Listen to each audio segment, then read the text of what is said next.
बिस्मिल्लाहिर्रहमानिर्रहीम अस्सलामुअलैकुम वरहमतुल्लाहि वबरकातुहू। आज का हमारा टॉपिक इस हवाले से है कि अगर मियाँ बीवी के दरमियान तलाक़ हो जाती है तो लिहाजा जो औलाद है वो किसके पास जाएगी, बीवी के पास जाएगी या शोहर के पास जाएगी। याद रखें, सबसे पहले तो हम आपको ये बात समझाएंगे कि कोशिश करें कि अपने मसले को इफ़हाम व तफ़हीम से समझाने की कोशिश करें। मर्द हज़रात को जलाल में आकर, गुस्से में आकर, जज्बात में आकर तीन तलाक़ें हरगिज़ ना दें। अपने मसले को हल करने की कोशिश करें। ख़ुद से हल ना हो तो ख़ानदान के बड़ों को, बिरादरी के बड़ों को बिठाकर मसला हल करने की कोशिश करें। लेकिन बिल्कुल ही ऐसी सूरत हाल हो गई कि अब नहीं बन रही, तो अब ऐसी सूरत में शोहर को चाहिए, औरत जब पाकी की हालत में हो तो एक तलाक़ दे दे। अब औरत की इद्दत ज़ाहिर सी बात है गुजरेगी और वो उसके निकाह से निकल जाएगी। लोगों में ये बात मशहूर है कि तीन तलाक़ें देंगे तभी औरत निकाह से निकलती है, एक तलाक़ देने के बाद हरगिज़ नहीं निकलती। ऐसा कुछ भी नहीं है। तोहर में आप एक तलाक़ दें, अब वो औरत की इद्दत स्टार्ट हो जाएगी। 3 हैज़ जब उनके मुकम्मल हो जाएंगे वो आपके निकाह से निकल जाएंगी। तो ये हमने आपके सामने इद्दत तलाक़ की एक सूरत बयान की कि इस तरह तलाक़ दी जाए, ये बेहतर तरीका है। बहरहाल जितना हो सके आप कोशिश करें अपने मसले को हल करने की। अब आइए इस तरफ कि अगर मर्द ने अपनी बीवी को तलाक़ दे दी तो औलाद किसके पास रहेगी। शरई मसला ये है कि बेटा अगर होगा तो 7 साल तक अपनी वालिदा के पास रहेगा। मसलन 1 साल का बच्चा है, यानी लड़का है, तो अब वो बेटा जो है 7 साल तक माँ के पास रहेगा, लेकिन ख़र्चा ज़ाहिर सी बात है बाप ही उठाएगा। और माँ जो है उसके बाप से, यानी इस बच्चे के बाप से मिलने के लिए हरगिज़ रोक नहीं सकती। अगर रोकेगी तो गुनाहगार होगी। और जब 7 साल का हो जाए तो शरई मसला ये है कि अब ये बाप के पास जाएगा, क्योंकि उलमाए इस्लाम बयान करते हैं कि 7 साल की उम्र तक ज़ाहिर सी बात है बच्चे के अंदर अभी शऊर नहीं होता, तो माँ संभालने की ज़्यादा अहल होती है। तो इस वजह से शरीयत मुतहरा ने यह बयान किया कि जब बच्चे की, यानी लड़के की 7 साल से कम उम्र है तो वालिदा के पास रहे। लेकिन जब बच्चा 7 साल का हो जाएगा तो ज़ाहिर सी बात है अब बाप की ज़्यादा हाजत है। अब उसे मुआशरे में किस तरह रहना है, किस तरह ज़िंदगी गुजारनी है, फिर इसी तरह आगे चल के उसने जॉब करनी है, आगे चल के कमाना है, कसब करना है, तो अब वो बाप के साथ रहेगा। शरीयत मुतहरा की ये तालीम है। और बेटी के लिए ये है कि 9 साल के अंदर अंदर वो माँ के पास रहेगी। जब 9 साल की हो जाएगी तो लिहाजा अब वो बाप के पास रहेगी। ये शरई मसला है, हमने आपके सामने बयान कर दिया। लेकिन फ़ी ज़माना हम ये देखते हैं कि भाई वो कोर्ट में केस कर देते हैं, और केस कर देने के बाद जो है अब बाज़ औक़ात किसी फ़रीक़ के हक़ में चला जाता है, बाज़ औक़ात किसी फ़रीक़ के हक़ में चला जाता है। लेकिन हमने ये ज़रूर देखा है कि नफ़रतें इतनी ज़्यादा होती हैं कि अगर माँ के पास औलाद है तो वो बाप से मिलाने की हरगिज़ कोशिश नहीं करती, या बाप से मिलाने के लिए हरगिज़ राज़ी नहीं होती। इतनी नफ़रत ज़्यादा होती है उनका। औरत का कहना ये होता है कि इनका साया भी जो है, इस मर्द का साया भी मैं अपने बच्चों पर डालना नहीं चाहती। तो उन्हें एक मरतबा ठंडे दिमाग से सोचना चाहिए, जिस तरह ये बेटा या बेटी आपका है इसी तरह वो बाप का भी है। यानी आपकी औलाद है तो इसी तरह सामने वाले की भी औलाद है, बाप तो उसका वही रहेगा।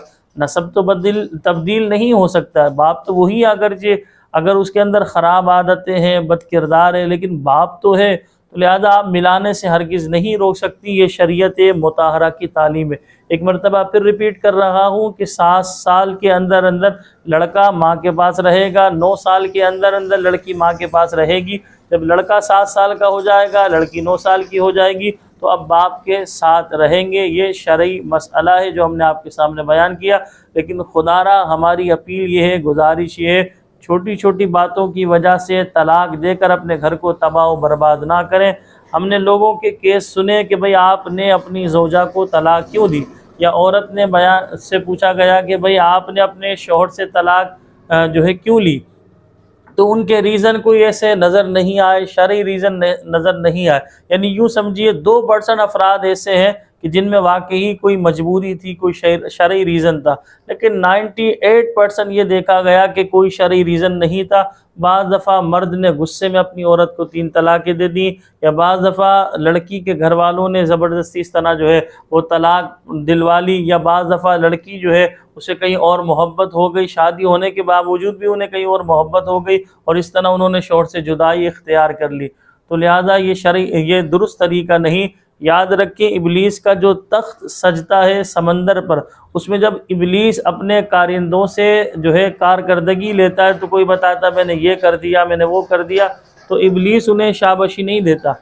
लेकिन जब कोई बताता है कि मैंने 2 मियाँ बीवी के दरमियान, यानी मैंने मियाँ बीवी के दरमियान जुदाई करवा दी, उनके दरमियान तलाक करवा दी, उनके दरमियान तफर्रक़ा करवा दिया, तो अब इबलीस ऐसे अपने कारिंदे को जो है सीने से लगाता है और शाबाशी देता है, थपकी देता है और कहता है वाह तूने ही काम किया है। यानी आसान अल्फाजों में कि इबलीस इस बात से बहुत ज़्यादा खुश होता है कि मियाँ बीवी के दरमियान तलाक हो जाए। जब मियाँ बीवी के दरमियान तलाक होती है तो देखिए, अगर उनकी औलाद भी परेशान होती है, फिर इसी तरह 2 ख़ानदान टूटते हैं, ज़ाहिर सी बात है 2 बिरादरी टूटेगी, 2 ख़ानदान टूटेंगे। फिर होता यह है कि एक दूसरे पर कीचड़ उछालते, ये यहाँ से गालियाँ बकना, ये यहाँ से मुग़ल्लज़ात, बुरी बातें, बुरे अल्फाज इस्तेमाल करना, वो वहाँ से गालियाँ बक रहे हैं, यहाँ वहाँ से मुग़ल्लज़ात और बुरी बातें जो है इनके लिए कह रहे होते, ये यहाँ से इल्ज़ाम तराशी, वो वहाँ से इल्ज़ाम तराशी, यानी ये सिलसिला गुनाहों का चलता ही रहता है। बहरहाल निकाह हो जाए, शादी हो जाए तो कोशिश करें, निभाने की कोशिश करें। हर इंसान परफेक्ट हो ये ज़रूरी नहीं है। अगर जो है सामने वाले के अंदर 2 खराबियाँ, तो आप अपने अंदर भी महसूस करें, यकीनन आपके अंदर भी 2 खराबियाँ होंगी। अगर 2 नहीं तो 1 है, आप सब्र करें, अल्लाह तबारक व तआला यकीनन आपको इसका अजर अता फरमाएगा। ज़िंदगी फ़ानी है, जितना हो सके सब्र व तहम्मुल के साथ अपने मामलात को हल करने की कोशिश करें।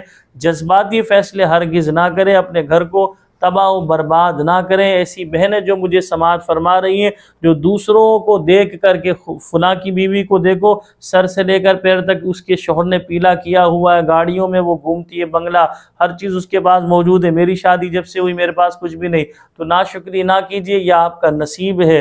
अगर आपके पास दुनिया का इस तरह माल नहीं तो आखिरत में अल्लाह तबारक व तआला आपको इस सब्र पर जो अजर अता फरमाए, तो आप यकीनन यही तमन्ना करेंगे कि पूरी ज़िंदगी में आजमाइश और तकालीफ में ही रहती, ताकि मेरे दर्जात और मज़ीद बुलंद होते। तो लिहाजा अल्लाह ताला का ये निज़ाम है, अल्लाह का ये क़ानून है। हर इंसान के साथ मुआमलात ऐसे नहीं कि अगर सामने वाले की इनकम 1 लाख रुपए तो आपकी भी 1 लाख रुपए हो, तो यकीनन अल्लाह तबारक व तआला के ये फ़ैसले किसी के पास ज़्यादा, यानी किसी को अल्लाह ताला देकर आज़माता है और किसी से अल्लाह ताला लेकर आज़माता है। ये निज़ाम है कायनात है। अल्लाह पाक हम सबको सब्र और शुक्र की तौफीक अता फ़रमाए। अल्लाह पाक हमें अपनी रज़ा पर राज़ी रहने की तौफीक अता फ़रमाए। कुफ़रान नेमत, नाशुक्री और शैतान लईन के वारों से अल्लाह पाक हम सब की हिफाजत फ़रमाए।